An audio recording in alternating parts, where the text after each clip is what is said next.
요한복음 19장. 그러자 빌라도는 예수를 데려다가 채찍질했습니다. 병사들은 가시관을 엮어 예수의 머리에 씌우고 자주색 옷을 입힌 뒤에 가까이 다가가서 유대 사람의 왕 만세 하고 소리치며 손바닥으로 얼굴을 때렸습니다. 빌라도는 다시 밖으로 나와 유대 사람들에게 말했습니다. 보라, 내가 예수를 너희들 앞에 데려오겠다. 이는 그에게서 아무 죄도 찾지 못한 것을 너희에게도 알게 하려는 것이다. 예수께서 가시관을 쓰고 자주색 옷을 입고 밖으로 나오자 빌라도가 그들에게 말했습니다. 보라, 이 사람이다. 대제사장들과 경비병들은 예수를 보자 크게 소리쳤습니다. 십자가에 못 박으시오, 십자가에 못 박으시오. 빌라도가 대답했습니다.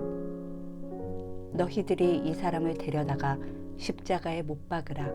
나는 그에게서 아무 죄도 찾아낼 수가 없다. 유대 사람들이 빌라도에게 말했습니다. 우리에게 법이 있는데 그 법에 따르면 이 사람은 마땅히 죽어야 합니다. 그가 자기 자신을 가리켜 하나님의 아들이라고 했기 때문입니다. 빌라도는 이 말을 듣고 더욱 두려워서 관저 안으로 다시 되돌아갔습니다. 빌라도가 예수께 물었습니다. 내가 어디서 왔느냐? 그러나 예수께서는 아무 대답도 하지 않으셨습니다. 그러자 빌라도가 예수께 말했습니다. 내게 말하지 않을 작정이냐? 내가 너를 놓아줄 권한도 있고 십자가에 못 박을 권한도 있다는 것을 알지 못하느냐? 예수께서 빌라도에게 대답하셨습니다. 위에서 주지 않으셨더라면 내가 나를 해칠 아무런 권한도 없었을 것이다. 그러므로 나를 내게 넘겨준 사람의 죄는 더 크다. 이 말을 듣고 빌라도는 예수를 놓아주려고 힘을 썼습니다. 그러나 유대 사람들은 소리쳤습니다. 이 사람을 놓아주면 총독님은 가이사의 충신이 아닙니다. 누구든지 자기 자신을 왕이라고 하는 사람은 황제를 반역하는 자입니다. 빌라도는 이 말을 듣고 예수를 끌고 나와서 돌판, 히브리 말로는 가바다라 불리는 곳에 마련된 재판석에 앉았습니다. 이날은 6월절의 예비일이었고 시간은 낮 12시쯤이었습니다. 빌라도가 유대 사람들에게 말했습니다. 보라, 너희들의 왕이다.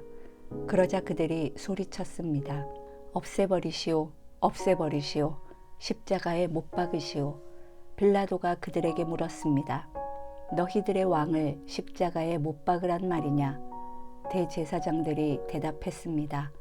우리에게는 가이사 말고는 다른 왕이 없습니다. 마침내 빌라도는 예수를 십자가에 못 박도록 그들에게 넘겨주었습니다. 로마 군인들이 예수를 데리고 나갔습니다. 예수는 자기의 십자가를 지시고 해골, 히브리 말로 골고다라는 곳으로 가셨습니다. 거기에서 그들이 예수를 십자가에 못 박았습니다. 그리고 다른 두 사람도 예수의 양쪽에 각각 한 사람씩 못 박았습니다. 빌라도는 또한 명패도 써서 십자가 위에 붙였습니다. 그 명패에는 유대 사람의 왕 나사렛 예수라고 씌어 있었습니다. 예수께서 십자가에 못 박히신 곳이 예루살렘 성 가까이에 있었습니다. 또 그 명패가 히브리어와 라틴어와 그리스어로 각각 쓰였기 때문에 많은 유대 사람들이 이 명패를 읽었습니다. 그러자 유대 사람의 대제사장들이 빌라도에게 말했습니다. 유대 사람의 왕이라고 쓰지 말고 자칭 유대 사람의 왕이라고 써주십시오. 빌라도가 대답했습니다. 나는 내가 쓸 것을 썼다. 군인들은 예수를 십자가에 못 박고 예수의 옷을 넷으로 나눠 각각 하나씩 갖고는 속옷까지 가져갔습니다. 이 속옷은 이음새 없이 위에서 아래까지 통으로 짠 것이었습니다. 그들이 서로 말했습니다. 이것을 찢지 말고 누가 가질지 제비를 뽑자. 이것은 성경 말씀을 이루려는 것이었습니다. 그들이 내 겉옷을 나눠 가지고 내 속옷을 놓고 제비를 뽑았다. 예수의 십자가 곁에는 예수의 어머니와 이모와 글로바의 아내 마리아와 막달라 마리아가 서 있었습니다. 예수께서는 자기의 어머니와 그 곁에 사랑하는 제자가 서 있는 것을 보시고 어머니에게 말씀하셨습니다. 어머니, 보십시오. 당신의 아들입니다. 그리고 그 제자에게는 보아라, 내 어머니다 라고 말씀하셨습니다. 그때부터 그 제자는 예수의 어머니를 자기 집에 모셨습니다. 이후에 예수께서 모든 것이 이루어진 것을 아시고 성경을 이루려고 말씀하셨습니다. 내가 목마르다. 거기 신 포도주가 담긴 그릇이 있어서 그들은 해면에 포도주를 흠뻑 적신 후 우슬초 줄기에 매달아 올려 예수의 입에 갖다 대었습니다. 예수께서 신 포도주를 받으시고 말씀하셨습니다. 다 이루었다. 그리고 예수께서는 머리를 떨구시고 숨을 거두셨습니다. 그날은 예비일이었고 그 다음 날은 특별한 안식일이었습니다. 유대 사람들은 안식일에 시체를 십자가에 매달아 두고 싶지 않았기 때문에 빌라도에게 시체의 다리를 꺾어서 내려달라고 요구했습니다. 그래서 로마 군인들이 와서 예수와 함께 십자가에 달린 한 사람의 다리를 꺾었고 뒤이어 다른 사람의 다리를 꺾었습니다. 그러나 예수께 와서는 이미 죽으신 것을 보고 다리를 꺾지 않았습니다. 대신에 그중 한 군인이 창으로 예수의 옆구리를 찔렀습니다. 그러자 피와 물이 쏟아져 나왔습니다. 이는 그 일을 본 사람이 증언한 것입니다. 그의 증언은 참되며 그는 자신의 말이 진실하다는 것을 알고 있습니다. 그는 여러분도 믿게 하려고 증언하는 것입니다. 이런 일이 일어난 것은 그 뼈가 하나도 꺾이지 않을 것이다 라고 한 성경을 이루려는 것이었습니다. 또 다른 성경에서도 말했습니다. 그들은 자기들이 찌른 사람을 쳐다보게 될 것이다. 이 일이 있은 후 아리마대 사람 요셉이 빌라도에게 예수의 시신을 내어달라고 간청했습니다. 요셉은 예수의 제자이면서도 유대 사람의 지도자들이 두려워 그 사실을 숨기고 있었습니다. 빌라도가 허락하자 요셉은 가서 예수의 시신을 내렸습니다. 또 전에 밤중에 예수를 찾아갔던 니고데모도 모략에 침향을 섞은 것을 100리트라 정도 가져왔습니다. 이 두 사람은 예수의 시신을 모셔다가 유대 사람의 장례 관례에 따라 향품과 함께 고운 삼배로 쌌습니다. 예수께서 십자가에 못 박히신 곳에 동산이 있었는데 그 동산에는 아직 사람을 매장한 일이 없는 새 무덤이 하나 있었습니다. 그날은 유대 사람들의 예비일이었고 그 무덤도 가까이 있었기 때문에 요셉과 니고데모는 예수의 시신을 그곳에 모셨습니다. 20장. 그 주간의 첫날 이른 새벽 아직 어두울 때에 막달라 마리아가 무덤에 가서 보니 무덤 입구를 막았던 돌이 치워져 있었습니다. 마리아는 시몬 베드로와 다른 제자 곧 예수께서 사랑하시던 제자에게 달려가서 말했습니다. 사람들이 주의 시신을 무덤 밖으로 가져다가 어디에 두었는지 모르겠습니다. 그리하여 베드로와 다른 제자가 무덤으로 향했습니다. 두 사람이 함께 달려갔는데 베드로보다 다른 제자가 앞서 달려가 먼저 무덤에 이르렀습니다. 그 다른 제자가 몸을 굽혀 안을 살펴보았는데 고운 삼배만 놓여 있는 것을 보았으나 무덤 안으로 들어가지는 않았습니다. 그때 뒤따라온 시몬 베드로가 도착해 무덤 안으로 들어갔습니다. 그가 들어가 보니 고운 삼배가 놓여 있고 예수의 머리를 감쌌던 수건은 고운 삼배와 함께 있지 않고 따로 개켜져 있었습니다. 그제야 무덤에 먼저 도착한 그 다른 제자도 안으로 들어가서 보고 믿었습니다. 그들은 아직도 예수께서 죽은 사람 가운데서 살아나야 한다는 성경을 깨닫지 못하고 있었습니다. 그러고 나서 제자들은 자기의 집으로 돌아갔습니다. 그러나 마리아는 무덤 밖에 서서 울고 있었습니다. 마리아가 울다가 몸을 굽혀 무덤 안을 들여다보니 흰 옷을 입은 두 천사가 예수의 시신이 있던 자리에 앉아 있었는데 한 천사는 머리맡에 또 다른 천사는 발치에 있었습니다. 천사들이 마리아에게 물었습니다. 여인아, 왜 울고 있느냐? 마리아가 천사들에게 대답했습니다. 사람들이 내 주를 가져다가 어디에 두었는지 모르겠습니다. 이 말을 한 후 마리아가 뒤를 돌아보았을 때 예수께서 거기 서 계셨습니다. 그러나 마리아는 그분이 예수이신 줄은 깨닫지 못했습니다. 예수께서 마리아에게 말씀하셨습니다. 여인아, 왜 울고 있느냐? 내가 누구를 찾고 있느냐? 마리아는 그 사람이 동산지기인 줄 알고 말했습니다. 주여, 당신이 그분을 옮겨 놓았거든 어디에다 두었는지 말해 주십시오. 그러면 내가 그분을 모셔가겠습니다. 예수께서 마리아에게 마리아야 하시자 마리아가 돌아서서 히브리어로 라보니 하고 말했습니다. 이 말은 선생님이라는 뜻입니다.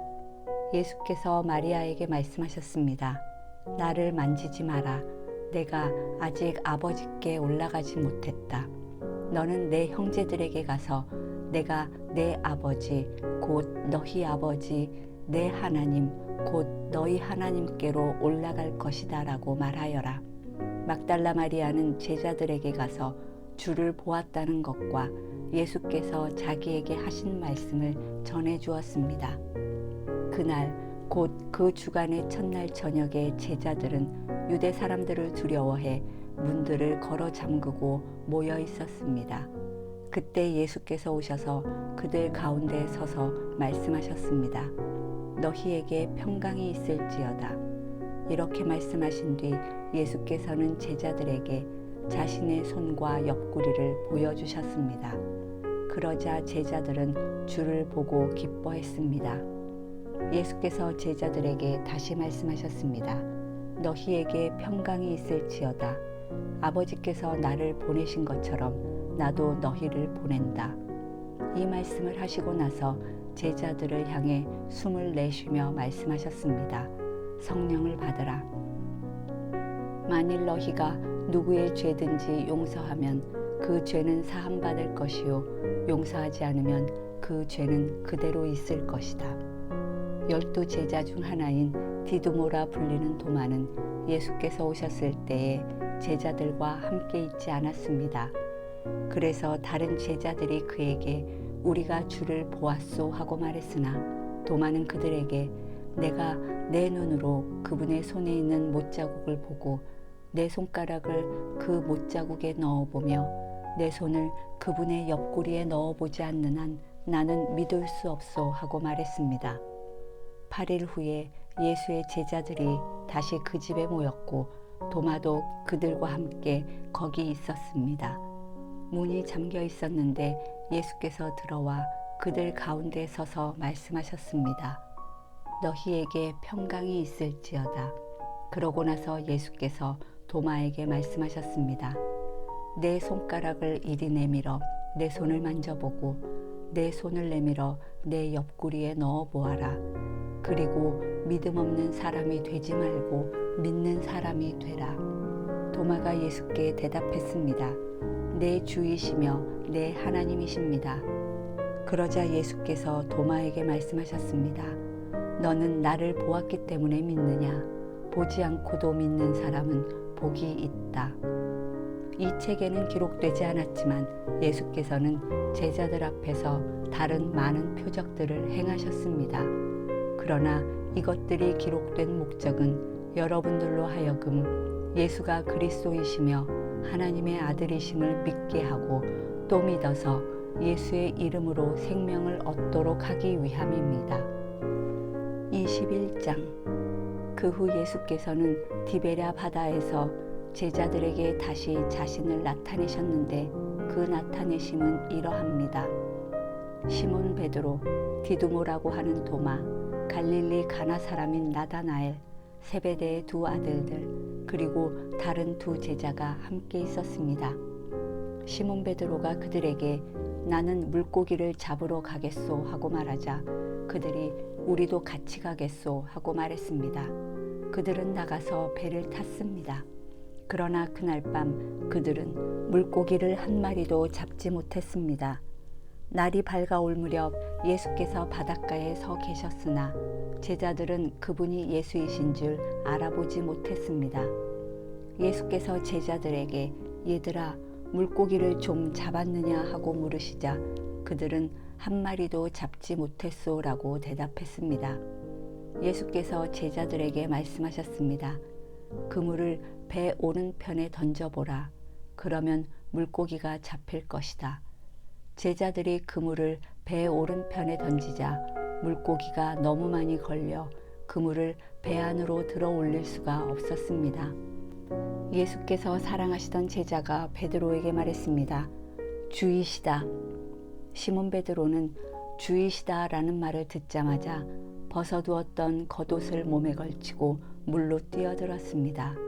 그러나 다른 제자들은 배를 탄 채 물고기가 가득한 그물을 끌면서 배를 저어 육지로 나왔습니다.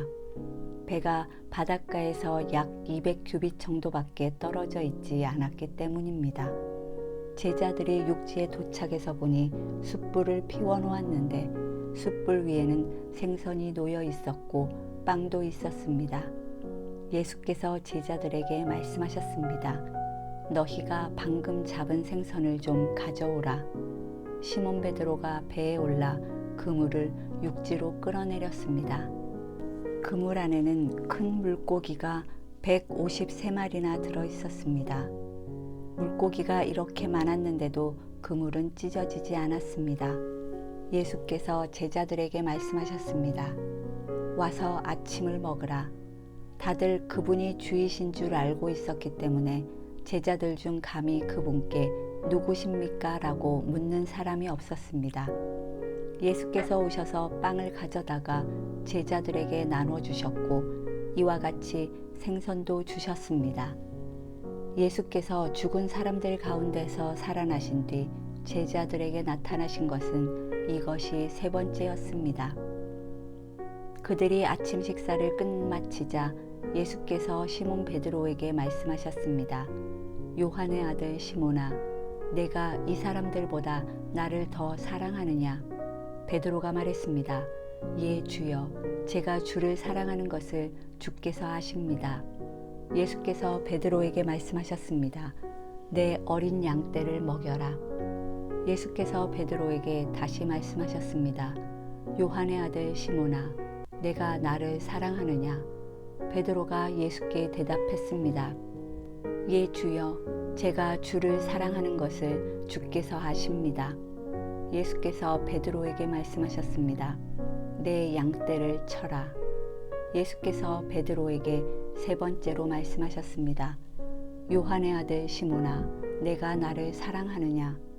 예수께서 세 번째 내가 나를 사랑하느냐 하고 물으시자 베드로가 근심하며 말했습니다. 주여, 주께서는 모든 것을 아십니다. 제가 주를 사랑하는 것을 주께서 아십니다.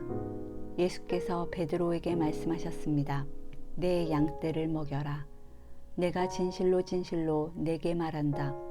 내가 젊어서는 스스로 옷 입고 원하는 곳으로 다녔지만 늙어서는 남들이 내 팔을 벌리고 너를 묶어 내가 원하지 않는 곳으로 너를 끌고 갈 것이다. 예수께서 이렇게 말씀하신 것은 베드로가 어떤 죽음으로 하나님께 영광 돌릴 것인지를 알리기 위함이었습니다. 그러고 나서 예수께서 베드로에게 말씀하셨습니다. 나를 따라라. 베드로가 돌아보니 예수께서 사랑하시던 제자가 따라오고 있었습니다. 이 제자는 만찬에서 예수께 기대어 주여, 주를 배반할 사람이 누구입니까? 라고 물었던 사람이었습니다. 베드로가 그 제자를 보며 예수께 물었습니다. 주여, 이 사람은 어떻게 되겠습니까? 예수께서 베드로에게 대답하셨습니다. 내가 돌아올 때까지 그가 살아있기를 내가 원한다 할지라도 그것이 너와 무슨 상관이 있겠느냐? 너는 나를 따라라. 이 말씀 때문에 이 제자가 죽지 않을 것이라는 소문이 형제들 사이에 퍼졌습니다. 그러나 예수께서는 그가 죽지 않을 것이라고 하신 것이 아니라 단지 내가 돌아올 때까지 그가 살아있기를 내가 원한다 할지라도 그것이 너와 무슨 상관이 있겠느냐라고 말씀하신 것뿐이었습니다. 이 일들을 증언하고 기록한 사람이 바로 이 제자입니다.